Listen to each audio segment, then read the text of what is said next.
सभी मसीह भाइयों बहनों को हमारे प्रभु उद्धारकर्ता प्रभु यीशु मसीह के नाम से जय मसीह की। आप सभी का CBT जबलपुर में स्वागत करते हैं। मैं आपके बीच में एक और नया विषय लेके आया हूँ। DBTH सेकेंड ईयर का ये लेसन है और इसका शीर्षक ऐसा है, पवित्र आत्मा कौन है। एक बार फिर बताना चाहूँगा, पवित्र आत्मा कौन है।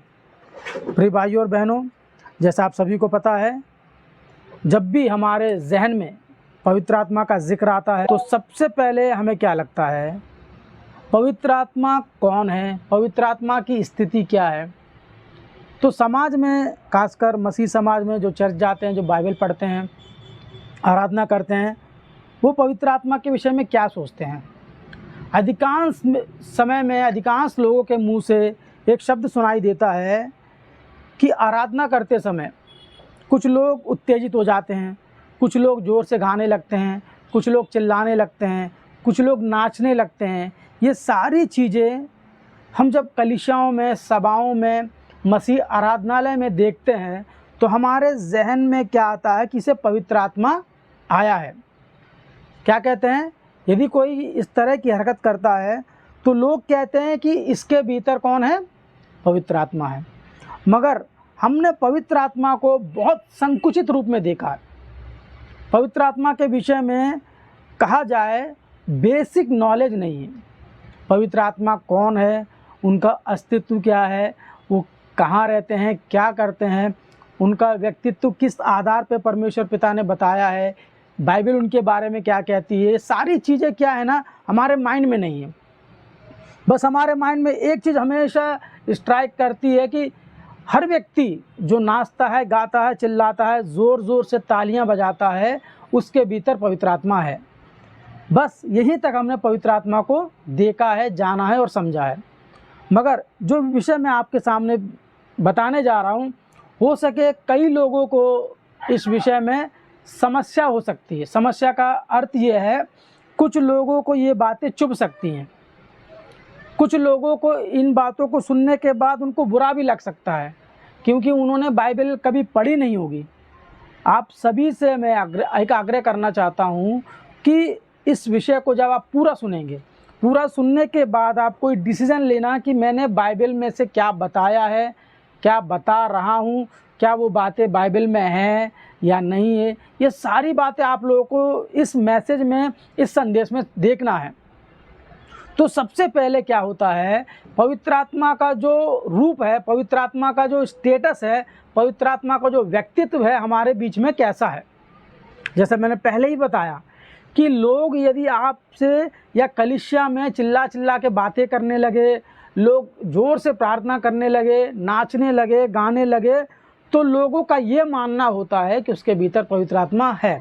जिसके अंदर हमने पवित्र आत्मा को जाते हुए देखा या प्रवेश करते हुए देखा, उनके अनुसार तो उन लोगों का जीवन कलीसिया से जाने के बाद कैसा है। जिस मुंह से आप आराधना कर रहे हो पवित्र आत्मा से परिपूर्ण होकर, उसी मुंह से आपके जुबान से वही गंदी बातें निकलती हैं। उसी मुंह से जब आराधना करने वाले आप चर्च में करते हैं, उसी मुंह से आपके बाहर आने के बाद गंदी बातें निकलती हैं। तो हमारे माइंड में एक चीज़ हमेशा एक प्रश्न चिन्ह बना रहता है, क्या ऐसे लोगों के भीतर पवित्र आत्मा जा सकता है। आपके मन में भी आया होगा, क्योंकि जिसके जीवन को हमने शुरू से देखा है, उसके जीवन की क्रियाओं को हमने देखा है, उसके बाद हमें क्या लगता है, इसके अंदर पवित्र आत्मा कैसे जा सकती है। ये दूसरा पॉइंट है। मगर बाइबल पवित्र आत्मा के विषय में क्या कहती है, क्योंकि ये जो विषय है प्रिय भाइयों और बहनों, बहुत बड़ा विषय है। क्योंकि पवित्र आत्मा के विषय में शायद कितनी संस्थाएं हैं, मसीह संस्थाएं हैं, कलीसियाएं हैं, बड़े बड़े प्रचारक हैं, बड़े बड़े स्कॉलर हैं, प्रिंसिपल्स हैं, उन्होंने किसी भी संस्था में किसी भी तरह से पवित्र आत्मा के बारे में विस्तार से बात नहीं की। उनका ये कहना है, जब आप कलीसिया में मग्न होकर आराधना करते हैं तो पवित्र आत्मा आपके भीतर जाती है और आप क्या करते हैं, अलग से हरकतें करते हैं, उनकी आपकी अन्य भाषाएं निकलती है, सारी चीज़ें हम सुनते हैं। उन्हीं सारी चीज़ों को इस विषय में मैं बताने जा रहा हूँ। आखिर पवित्र आत्मा कौन है, तो ये सारी चीज़ें आप समाज में देखते हैं। इसके बाद बाइबल में क्या कहती है, बाइबल इसके विषय में क्या कहती है। तो ये जो हरकतें करते हैं पवित्र आत्मा के नाम पे चिल्लाते हैं, पवित्र आत्मा के नाम पे ज़ोर ज़ोर से बातें करते हैं, आराधना करते हैं, नाचते हैं, ये सारे लोगों से जब हम पूछते हैं भैया आप ऐसा क्यों कर रहे हैं, तो उनका कहना होता है कि मेरे अंदर उस समय पवित्र आत्मा था। तो ये हो गई समाज की बातें। अब बाइबल क्या कहती है, क्योंकि बाइबल में पवित्र आत्मा के विषय में एक ऐसी बात लिखी है जिसको पढ़ने के बाद हमारे रोंगटे खड़े हो जाएंगे कि यार क्या लिखा है पवित्र आत्मा के बारे में बाइबल में। तो उसको देख लेते हैं। मत्ती रचित सुसमाचार 12वां अध्याय उसका 31 एवं 32वां वचन पढ़ लेते हैं। मत्ती रचित सुसमाचार 12वां अध्याय उसका 31 एवं 32। इसलिए मैं तुमसे कहता हूँ कि मनुष्य का सब प्रकार का पाप निंदा क्षमा की जाएगी, परंतु पवित्र आत्मा की निंदा क्षमा नहीं की जाएगी। प्रिय भाइयों और बहनों, इस वाक्य को हमारे बीच में कौन रख रहा है? यहाँ पर बात करने वाला व्यक्ति कौन है? स्वयं प्रभु यीशु मसीह यहाँ पर एक बात कहते हैं, इसीलिए मैं तुमसे कहता हूँ कि मनुष्य का हर प्रकार का पाप क्या है, क्षमा की जाएगी, मगर पवित्र आत्मा के विरोध में आप कुछ भी करोगे, निंदा करोगे, उनके विरोध में बोलोगे तो वो क्षमा नहीं की जाएगी। आगे 32 में क्या लिखा है?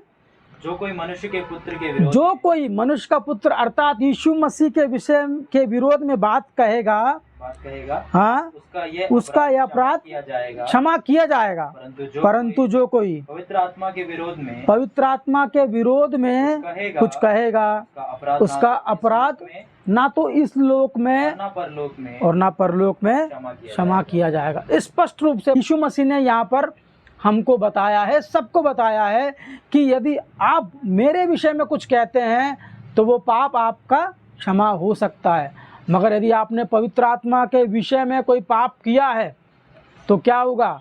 आपको ना इस लोक में क्षमा मिलेगी, ना आने वाला परलोक जो है, स्वर्गलोक जो है, वहाँ पर आपको क्षमा मिलेगी। तो कितना भय के साथ जब पवित्र आत्मा का नाम हम मुंह से लेते हैं तो हमें कितनी सावधानी बरतनी चाहिए। कैसे समाज में हम पवित्र आत्मा के विषय में बात करते हैं, उन बातों का हमें हर एक बात का हिसाब वहाँ देना पड़ेगा, क्योंकि पवित्र आत्मा के विषय में इतनी अच्छी बात, इतनी खड़ी बात और इतनी डरावनी बात लिखी गई है।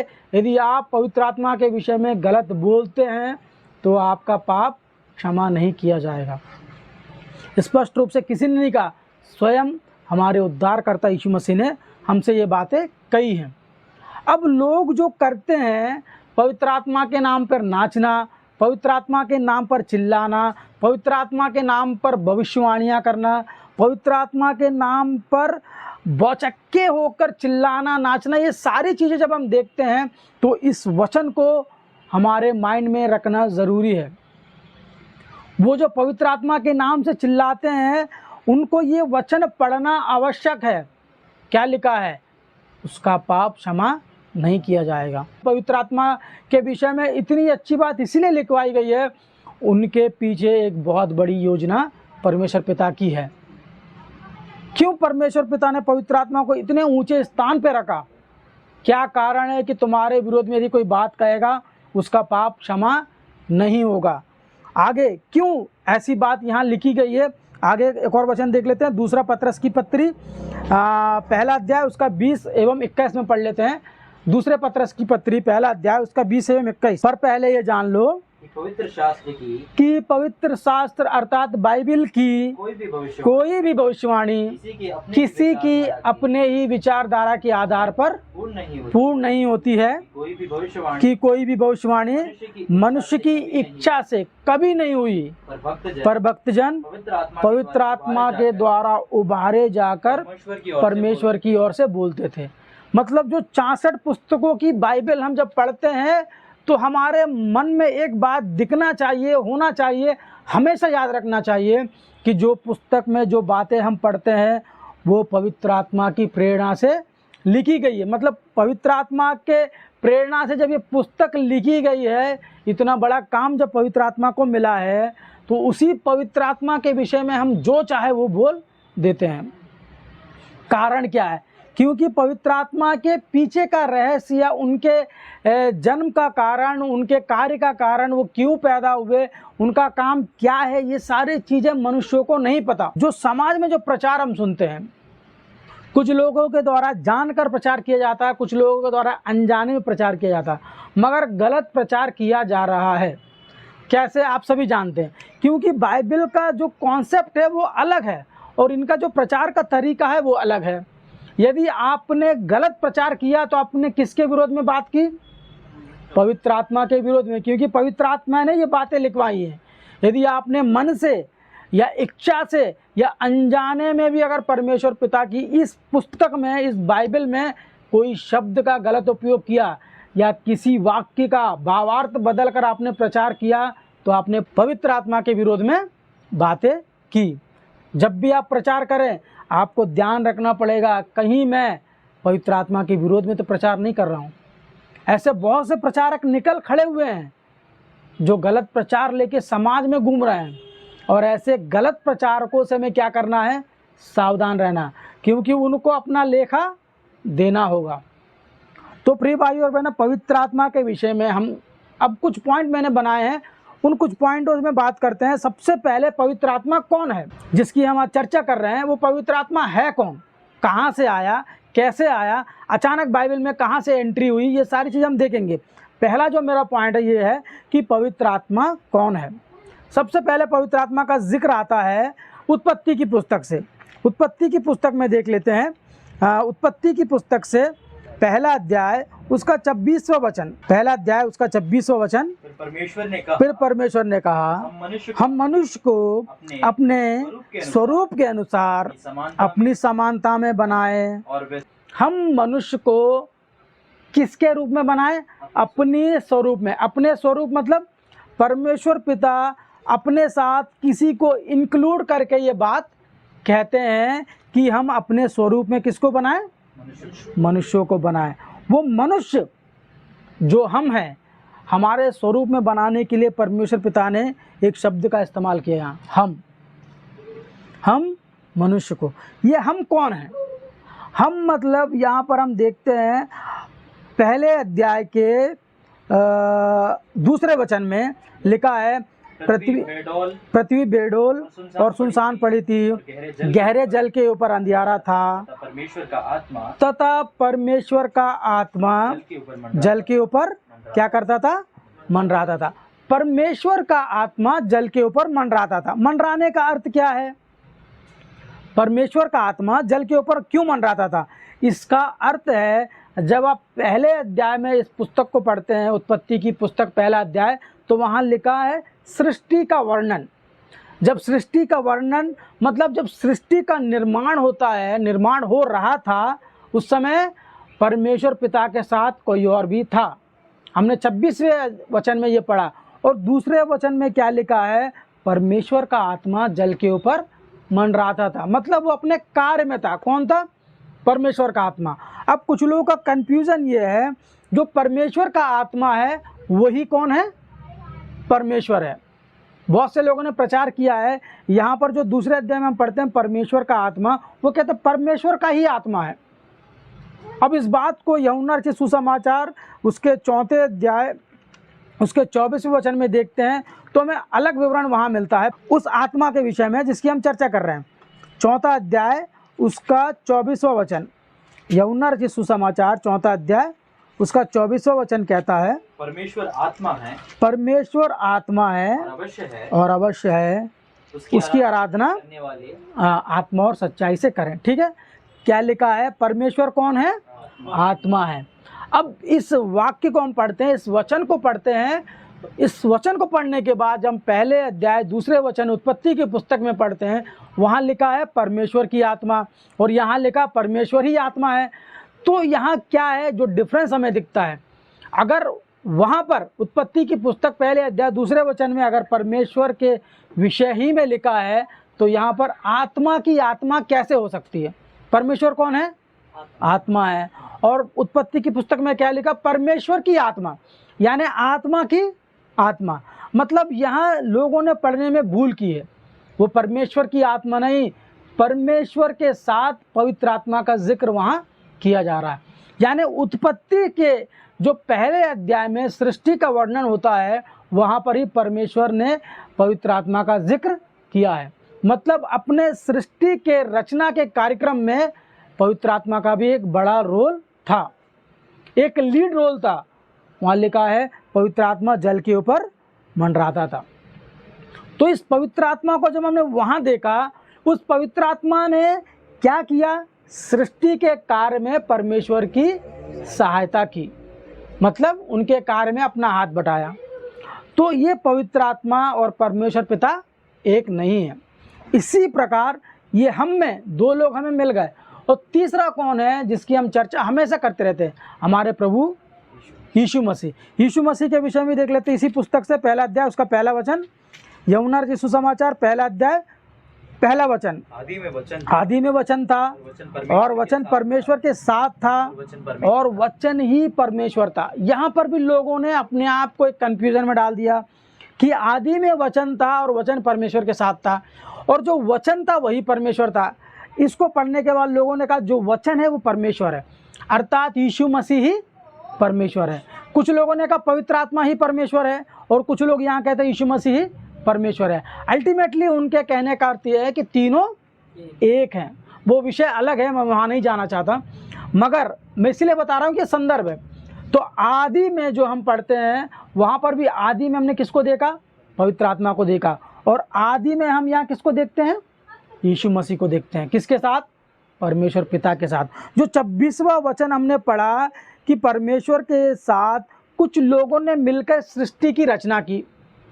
क्या लिखा? हम मनुष्यों को अपने स्वरूप के अपनी समानता में बनाएं।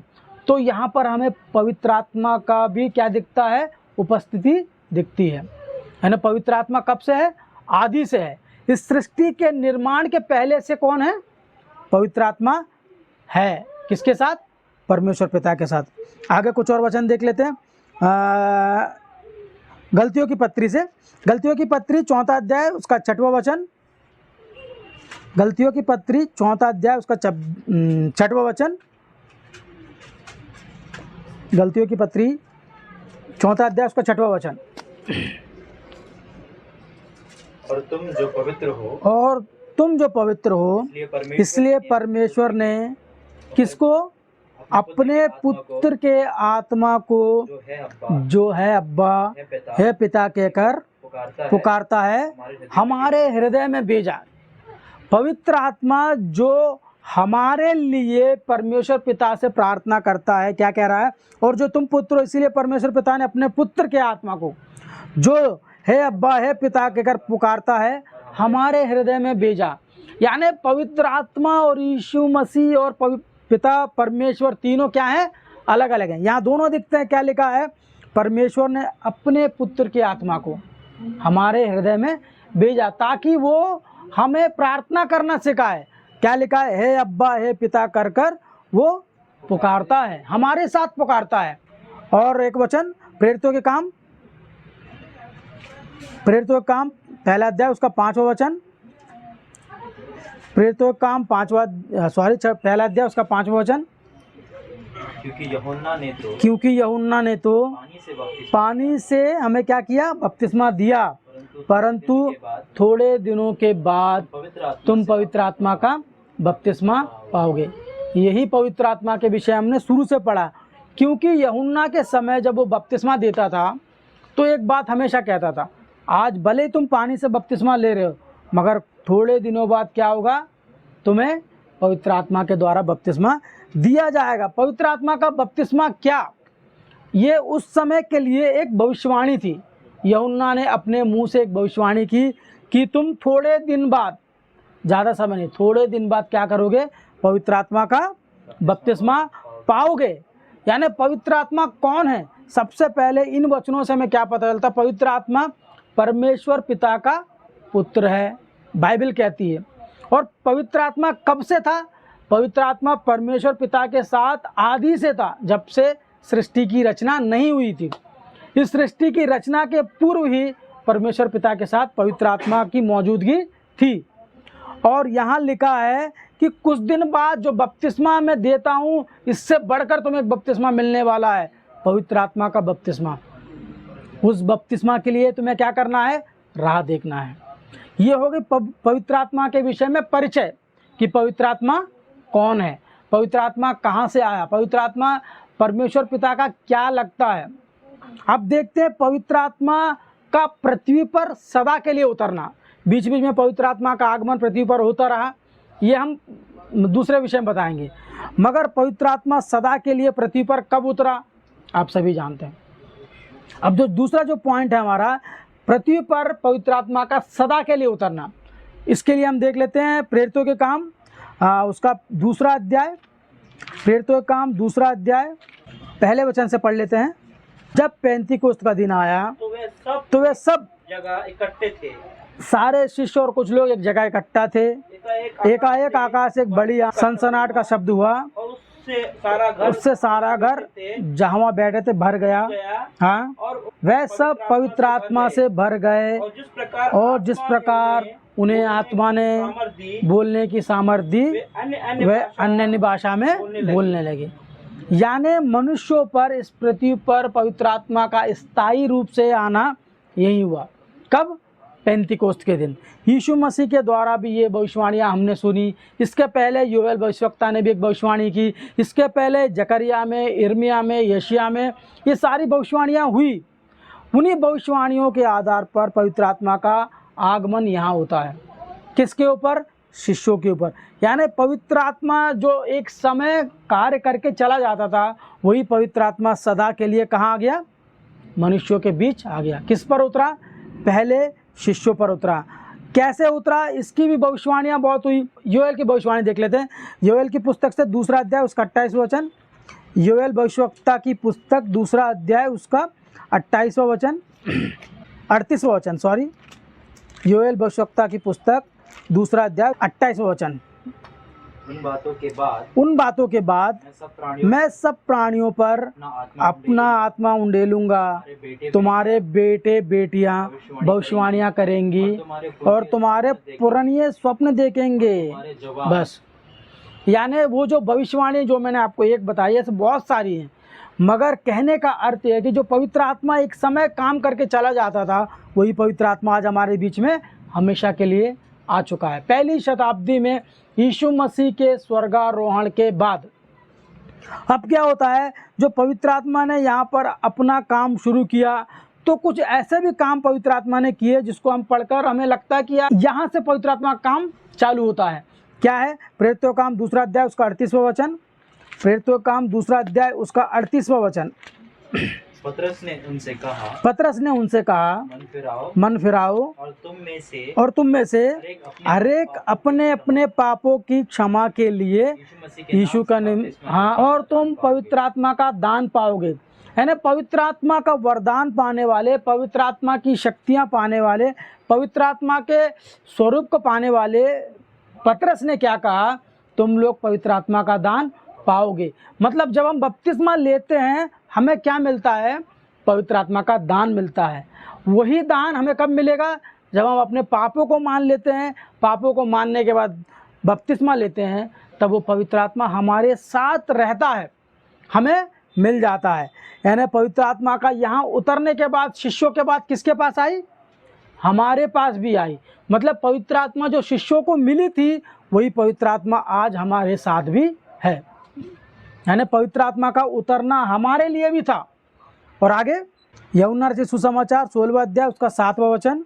तो भी मैं तुमसे सच कहता हूँ कि मेरे जाना तुम्हारे लिए अच्छा है, क्योंकि यदि मैं ना जाऊँ वो सहायक तुम्हारे पास ना आएगा, परंतु यदि मैं जाऊँगा तो उसे तुम्हारे पास भेजूँगा। यीशु मसीह क्या कहते हैं? शिष्यों से कहते हैं मेरा जाना आवश्यक है, यदि मैं नहीं जाऊंगा वो सहायक पवित्र आत्मा तुम्हारे पास नहीं आएगा। मैं जाऊंगा और पवित्र आत्मा को तुम्हारे लिए भेजूंगा। और वही पवित्र आत्मा किसके लिए आज यहाँ पर पृथ्वी पर मौजूद है? आपके और मेरे लिए। और उसी पवित्र आत्मा के विषय में जो पहले हमने पढ़ा, उसी पवित्र आत्मा का मजाक हम उड़ाते हैं। कैसे? वचन के द्वारा। गलत प्रचार, जो मन में आया वो प्रचार करते हैं। उनकी बातों का हम क्या करते हैं? मजाक उड़ाने के साथ साथ उनकी बातों का गलत प्रचार करने से सुनने वाले जो हज़ारों लोग हैं वो भी गलत रास्ते में जा रहे हैं। तो इसका हिसाब किसको देना पड़ेगा? सबसे पहले प्रचारक को, स्पीकर को।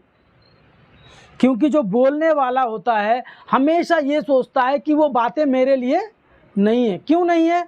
क्योंकि मैं तो प्रचार कर रहा हूँ, वो तो सुनने वालों के लिए।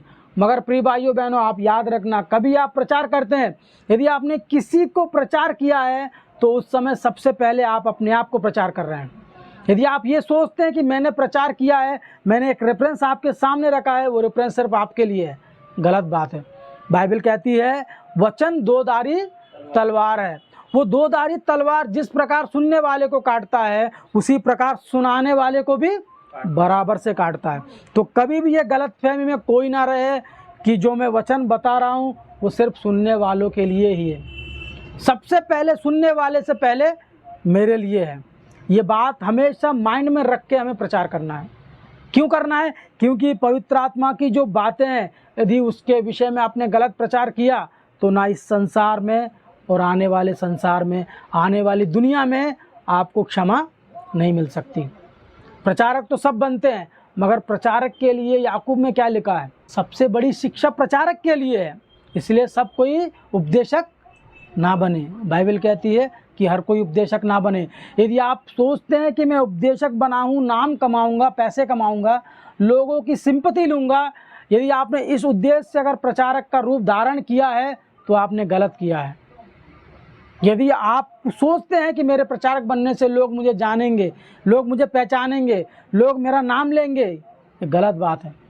यदि आपने प्रचार इसके लिए अगर शुरू किया है तो आज इस प्रचार को बंद कर दीजिए। क्योंकि प्रचार जो होता है पवित्र आत्मा की योजना है, परमेश्वर पिता की योजना है, यीशु मसीह का बलिदान है। इस बलिदान को हम क्या कर रहे हैं? धूमिल कर रहे हैं।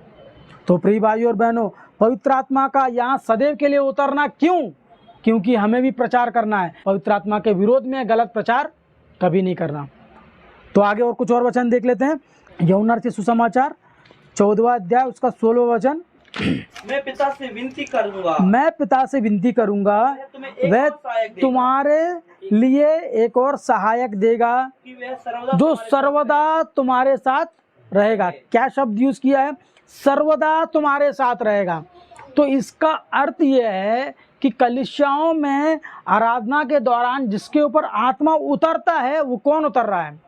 क्योंकि बाइबल कहती है बपतिस्मा आप लेते हैं तो आपको पवित्र आत्मा का दान मिल गया, और यीशु मसीह कहते हैं वो सहायक सर्वदा आपके साथ रहेगा।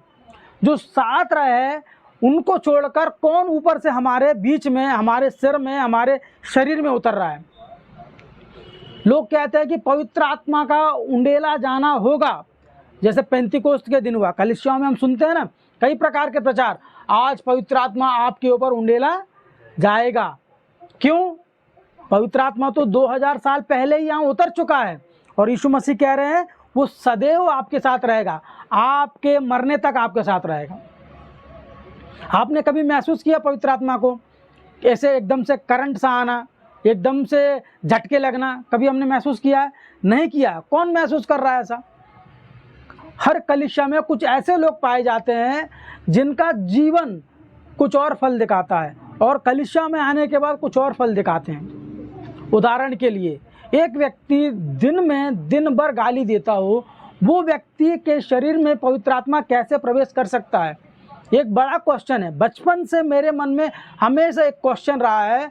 जो व्यक्ति को मैं बचपन से देख रहा हूँ, जिसके मुंह से हमेशा अपशब्द निकलते हैं, गालियाँ निकलती है, वो चर्च में जाने के बाद उसके ऊपर पवित्र आत्मा आ जाता है। एक बड़ा क्वेश्चन हमारे मनों में था बचपन से। मगर जब से हमने बाइबल पढ़ना सीखा, जब से BOUI जाने के बाद हमने बाइबल सीखा, तब से हमारे माइंड का जो धूल था वो धीरे धीरे छट गया, और साफ साफ बातें समझ में आने लगी। क्या हमने गलती की है? क्या गलती कर रहे हैं लोग? पवित्र आत्मा के विषय में इतना बड़ा पाप कर रहे हैं, उसको नरक के अलावा कुछ नहीं मिल सकता। बाइबल कहती है, यीशु मसीह कहते हैं कि मेरे विरोध में अगर तुम बात करोगे तो तुम्हारा पाप क्षमा किया जा सकता है। आपके पास ऑप्शन है, मगर पवित्र आत्मा के विषय में आपने पाप किया तो कोई ऑप्शन नहीं है, सीधे नरक ही जाना होगा।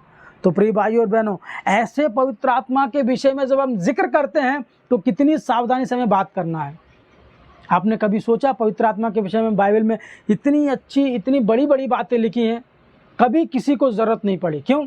लोगों को क्या लगता है 2 घंटा आराधना किए, 2 घंटा हमने चिल्लाया, खूब मज़े किए, पवित्र आत्मा आया, चिल्लाए, नाचे, गाए, उसके बाद घर आए, हमारा पूर्वानुसार जीवन चालू हो जाता।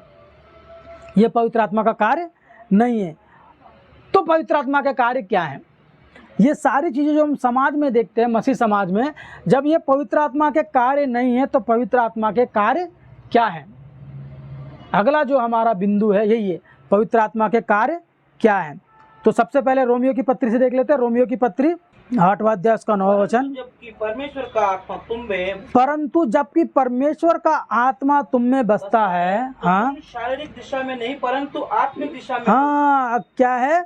तुम शारीरिक दशा में नहीं परंतु किस में हो? आत्मिक दशा में हो। और यदि किसी में मसीह का आत्मा है नहीं, यदि किसी में मसीह का आत्मा, और यहाँ पर बहुत से लोग गलतफहमी भी है, मसीह का आत्मा मतलब यहाँ पवित्र आत्मा की ही बात की जा रही है।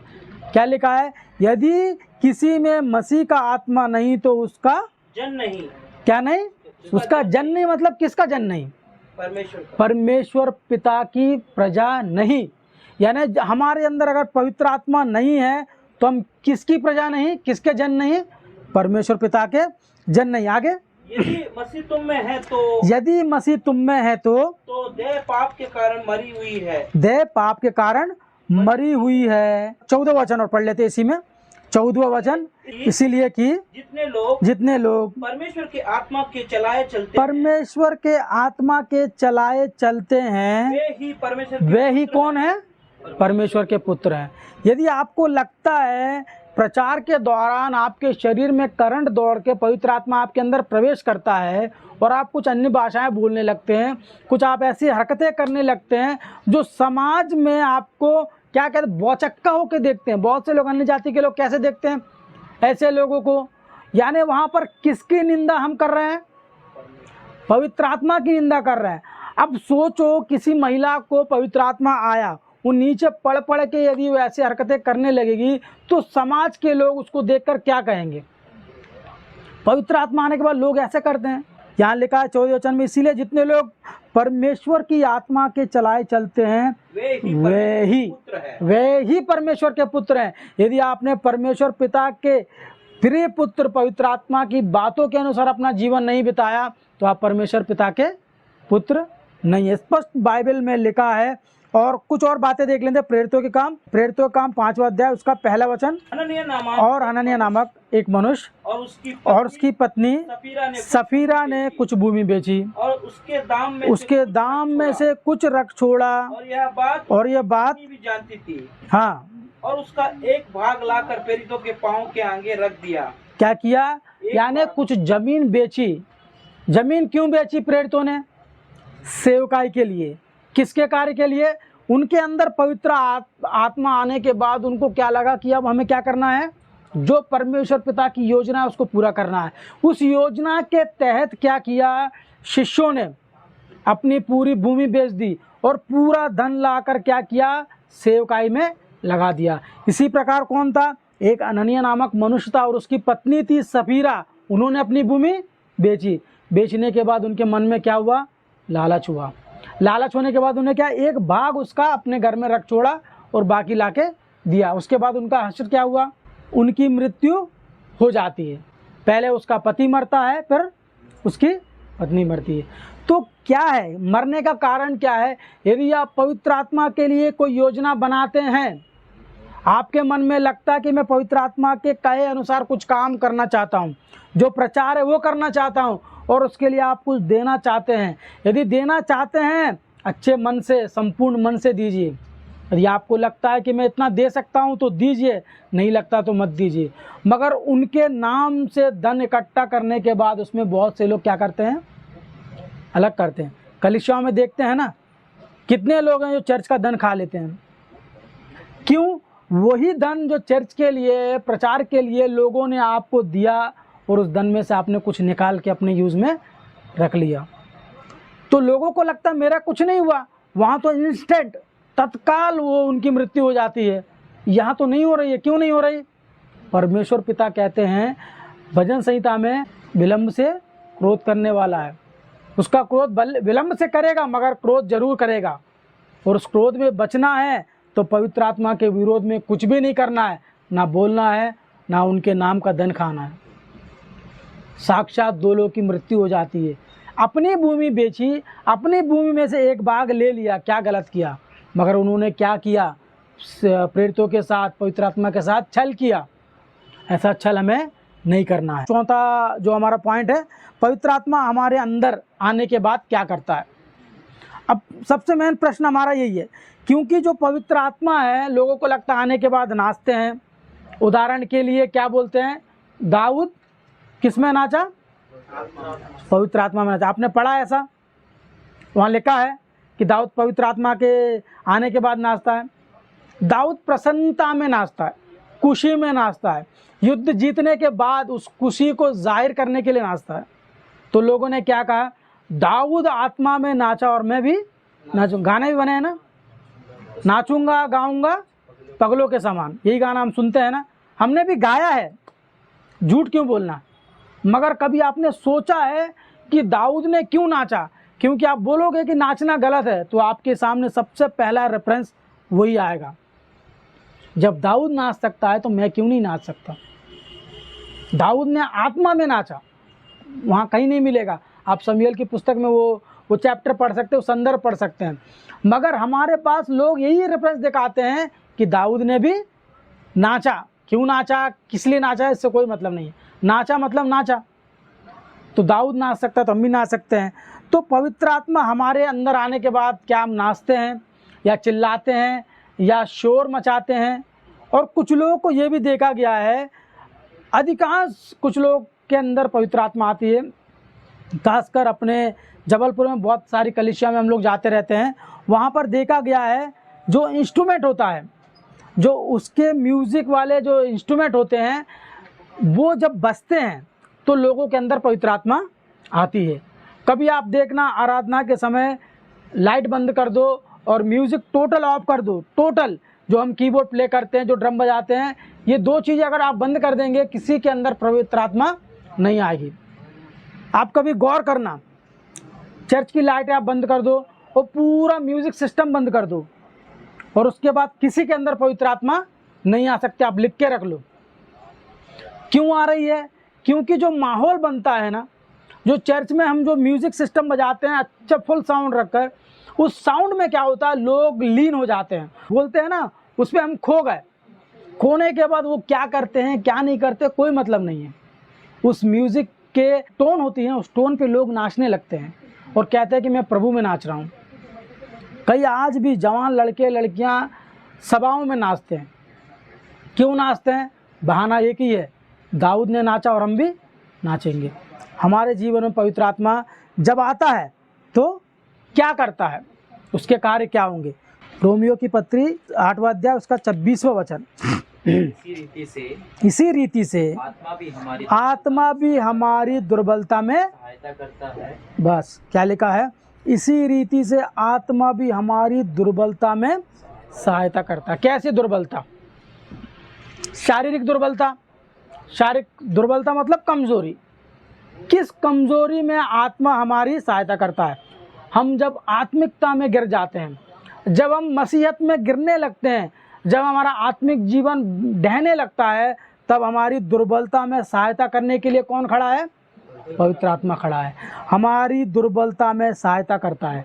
आगे, क्योंकि हम नहीं जानते कि प्रार्थना किस रीति से करना चाहिए, परंतु आत्मा आप ही ऐसी आहें भरकर जो बयां से बाहर है हमारे लिए विनती करती है। पवित्र आत्मा क्या करता? हमारी सहायता के साथ साथ प्रार्थना करना सिखाता है। प्रार्थना करने के सिखाने के साथ साथ हमारे लिए विनती करता है। पवित्र आत्मा का ये कार्य होता है। पवित्र आत्मा जब हमारे मन में आता है, हमारे साथ रहता है, तो ये चीज़ें हमारे अंदर अपडेट होती हैं, हमारी दुर्बलता दूर होती है। शारीरिक दुर्बलता नहीं, आत्मिक दुर्बलता, आत्मिक जो कमजोरी है वो दूर होती है। यूहन्ना रचित सुसमाचार उसका 14वां अध्याय उसका 26वां वचन, परंतु सहायक अर्थात पवित्र आत्मा जिसे पिता ने मेरे नाम से भेजेगा वह तुम्हें सब बातें सिखाएगा और जो कुछ मैं तुमसे कहा वह सब तुम्हें स्मरण कराएगा। यानी यीशु मसीह की कही गई हर बात को क्या कराएगा, रिमाइंड कराएगा। हमारे जीवन में जो हम करना भूल चुके हैं वो बातें कौन स्मरण दिलाएगा हमें, पवित्र आत्मा हमें वो याद दिलाएगा। यानी जिसे पिता ने मेरे नाम से तुम्हारे पास भेजेगा, सबसे पहले वो क्या करेगा, सिखाएगा। इस शब्द को मैं इसीलिए हाईलाइट कर रहा हूँ, कुछ लोगों का प्रचार होता है हमें सीखने की ज़रूरत नहीं है। कैसे नहीं है? क्योंकि लोग कहते हैं हमें अपने आप से बाइबल पढ़कर अपने आप से करना है, किसी की सुनी हुई बातें किसी के पास सीखने की ज़रूरत नहीं है। मगर पवित्र आत्मा क्या करेगा, हमें सिखाएगा। क्या पवित्र आत्मा से भी हम नहीं सीख सकते? क्योंकि लोगों ने क्या किया, प्रचार को अपना व्यापार का माध्यम बनाया, अपने फेमस होने का माध्यम बनाया। कहते हैं सीखने की ज़रूरत नहीं है, किसी की कही सुनी बातें बताने की ज़रूरत नहीं है, अपने आप से करो। हर व्यक्ति जो इस संसार में प्रचार कर रहा है वो कहीं ना कहीं सीख के ही प्रचार कर रहा है। क्योंकि यीशु मसीह ने भी किसके पास सीखा, परमेश्वर पिता के पास सीखा। और पवित्र आत्मा भी कहाँ सीख के आया है, परमेश्वर पिता के पास से ही सीख के आया है। तो हमें सीखने में क्या खराबी है, सीखना ज़रूरी है। बहुत से लोग ऐसा भी प्रचार करते हैं कि सीखने की आवश्यकता नहीं है। तो आगे चलते हैं प्रिय भाइयों और बहनों, रोमियो की पत्री 5वां अध्याय उसका 5वां वचन। रोमियो की पत्री 5वां अध्याय उसका 5वां वचन। पर आशा से लज्जा नहीं होती, क्योंकि पवित्र आत्मा जो हमें दिया गया है उसके द्वारा हमारे मन में डाला गया है। उसके द्वारा, किसके द्वारा, पवित्र आत्मा के द्वारा परमेश्वर का प्रेम हमारे मन में डाला गया है। यदि आपके मन में पवित्र आत्मा है तो आप कह सकते हैं कि मेरे मन में परमेश्वर का प्रेम है। यदि आपके मन में पवित्र आत्मा ही नहीं है तो आपके मन में प्रेम नहीं है। सिंपल सी बात है। क्योंकि जो प्रेम है ना, परमेश्वर पिता का प्रेम हमारे मन में पवित्र आत्मा के द्वारा ही डाला गया है। कुछ और वचन है, पहला कुरिन्थियों की पत्री 14वां अध्याय उसका 33वां वचन। पहला कुरिन्थियों की पत्री 14वां अध्याय उसका 33वां वचन पढ़ लेते हैं। क्योंकि परमेश्वर गड़बड़ी का नहीं परंतु शांति का करता है, जैसा पवित्र लोगों की सब कलीसियाओं में है। मतलब परमेश्वर के जो कार्य हैं वो गड़बड़ी के नहीं होते, तो यीशु मसीह के नहीं होंगे। क्योंकि किससे सीख के आए हैं, परमेश्वर पिता से। पवित्र आत्मा के वो भी गड़बड़ी के नहीं होंगे, वो भी किन से सीख के आए हैं, परमेश्वर पिता से। जैसा पवित्र लोगों की सब कलीसियाओं में है। आप देखना, जहाँ जहाँ कलीसिया में शांति से प्रचार होता है वहाँ ये सारी गड़बड़ियाँ नहीं दिखाई देती। गड़बड़ी मतलब शोरगुल, हल्ला करना, एक दूसरे को डांटना, गालियाँ देने, सारी चीज़ें हम कलीसिया में देखते हैं। इसका मतलब वहाँ पर पवित्र लोगों की कलीसिया नहीं है। यदि वो गड़बड़ी की आत्मा वहाँ है तो वहाँ शांति की कलीसिया नहीं हो सकती। क्योंकि परमेश्वर गड़बड़ी का नहीं परंतु शांति का करता है। शांति का करता है, जिसके अंदर पवित्र आत्मा होता है वो शांत हो जाता है, शांति से अपनी बात रखता है। चिल्लाने की, हंसने की, ज़ोर ज़ोर से बातें करने की बिल्कुल ज़रूरत नहीं है। यहाँ यदि आपके अंदर पवित्र आत्मा है तो आपके अंदर शांति है, आपके अंदर परमेश्वर पिता का प्रेम है। तो प्रिय भाइयों, एक दो वचन और देख लेते हैं। दूसरा कुरिन्थियों की पत्री पहला अध्याय उसका 22वां वचन। दूसरा कुरिन्थियों की पत्री पहला अध्याय उसका 22वां वचन। जिसने हम पर छाप कर दी, किसकी, पवित्र आत्मा की छाप कर दी। और बयाने में किसको, आत्मा को हमारे मनों में दिया। यानी आत्मा को हमारे मनों में दिया, क्योंकि जिससे हम स्थिर रहते हैं, जिससे हम शांति का काम करते हैं, जिससे हम लोगों में प्रचार करने का बीड़ा उठाते हैं, लोगों से अपशब्द नहीं करते, लोगों से लड़ाइयाँ नहीं करते, लोगों से शांति से बात करते हैं। क्यों? क्योंकि हमारे अंदर कौन है, पवित्र आत्मा है। जो नाचते हैं गाते हैं उनके अंदर, इसका मतलब पवित्र आत्मा नहीं है। तो क्या है उनके अंदर? उनके अंदर गड़बड़ी की आत्मा है, दुष्ट आत्मा है। अगर लोगों से हम ये बात कहेंगे तो उन लोग को लगता है कि ये लोग हमेशा पवित्र आत्मा का मजाक उड़ाते हैं। मजाक हम नहीं, मजाक कोई और उड़ाता है, उसी मजाक को हम उजागर करते हैं। लोग कहते हैं कि आप पवित्र आत्मा को नहीं मानते। सब पे, BOU पे, सब पे यही एक आरोप लगाया जाता है कि वो लोग पवित्र आत्मा पर विश्वास नहीं करते। अगर पवित्र आत्मा पर विश्वास नहीं करते तो ये हम प्रचार ही नहीं करते, क्योंकि जो बाइबल है 66 पुस्तकें हैं, वो सारी की सारी पवित्र आत्मा के द्वारा ही लिखी गई है। तो जो इस पुस्तकों का प्रचार करता है वो ऑटोमेटिक किसका प्रचार करता है? पवित्र आत्मा का प्रचार कर रहा है, यानी पवित्र आत्मा को दिखाता है, पवित्र आत्मा की उपस्थिति को दर्शाता है। तो ऐसे लोग जो ये कहते हैं कि हम पवित्र आत्मा को नहीं मानते, उन लोगों से एक ही विनती है कि कहीं पर भी बाइबल में अगर ऐसा लिखा है या हमने ऐसा कहा है कि पवित्र आत्मा के विरोध में हम बात करते हैं, तो ये गलत है, क्योंकि आधार दिखाने की ज़रूरत नहीं है, मगर क्या जो गलत प्रचार होता है उसका खंडन करना भी ज़रूरी है। तो प्रिय भाई और बहनों, पवित्र आत्मा के कार्य हमने देखा। पवित्र आत्मा जब हमारे अंदर आता है, हमारे मनों में आता है, हमारे साथ रहता है, तो हमारा जीवन कैसे होता है ये भी हमने देखा।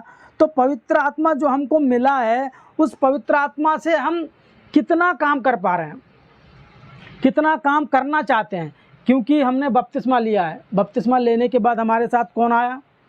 पवित्र आत्मा आया। क्यों आया? क्योंकि उस दिन से आप कौन हो? परमेश्वर के पुत्र हो, मसीह हो। और मसीह होने के नाते जब पवित्र आत्मा का दान आपको मिला, तो उस दान का आपने क्या किया? यही सबसे मेन क्वेश्चन है। उस दान का हम क्या करते हैं, क्या करने वाले हैं? आपको लगता है कि मैं चर्च जाता हूँ, मैं आराधना करता हूँ, मैं गाता हूँ, मैं बजाता हूँ, ये सारी अच्छी चीज़ें हैं, कोई बात नहीं है, मगर क्या आपने कभी पवित्र आत्मा के मन अनुसार या उनके लिखे अनुसार प्रचार किया है, या लोगों को ये बताया कि पवित्र आत्मा के कार्य क्या हैं? ये सारी चीज़ें हमारे जीवन में आवश्यक हैं, क्योंकि जब तक आप पवित्र आत्मा को एक्सेप्ट नहीं करोगे, उनके कार्यों को नहीं करोगे, तब तक आप बाइबल का प्रचार नहीं कर सकते। क्यों नहीं कर सकते? क्योंकि वो हमारा सहायक है। कभी आप गौर करना, कभी हम अकेले होते हैं, कभी हमको लगता है कि यार कुछ गलत काम करने का हमारे मन में एक इच्छा जागती है। अक्सर होता है ना, होता है, मनुष्य हैं। तो उस समय क्या होता है, कोई हमारे पीछे हमें रोकता है कि रहने दो, नहीं करना चाहिए, रहने दो, नहीं करेंगे, रहने दो, नहीं करेंगे, रहने दो, नहीं करेंगे। कौन आपको ठोकता है? यही पवित्र आत्मा है। आपके अंदर वो क्या करता है, उस गलत काम को करने से रोकता है, मगर आपका हाथ नहीं पकड़ता, आपको चेताता है, आपको चेतावनी देता है, मगर कुछ लोग इस चेतावनी को पाकर भी क्या करते हैं? गलत काम करते हैं। तो यही पवित्र आत्मा का काम है। पवित्र आत्मा का काम हमें सही मार्ग पर चलाना है, जो हमेशा हमारे साथ है। और जो पवित्र आत्मा को उतरने की जो बात करते हैं वो गलत है, क्योंकि 2000 साल पहले पेंतिकोस्त के दिन पवित्र आत्मा का उतरना हो चुका है। तो प्रिय भाई और बहनों, मैं आशा करता हूँ ये छोटा सा विषय आप सभी के माइंड में आया होगा, आपने सीखा होगा। इसी आशा के साथ मैं अपनी बातें यही समाप्त करता हूँ।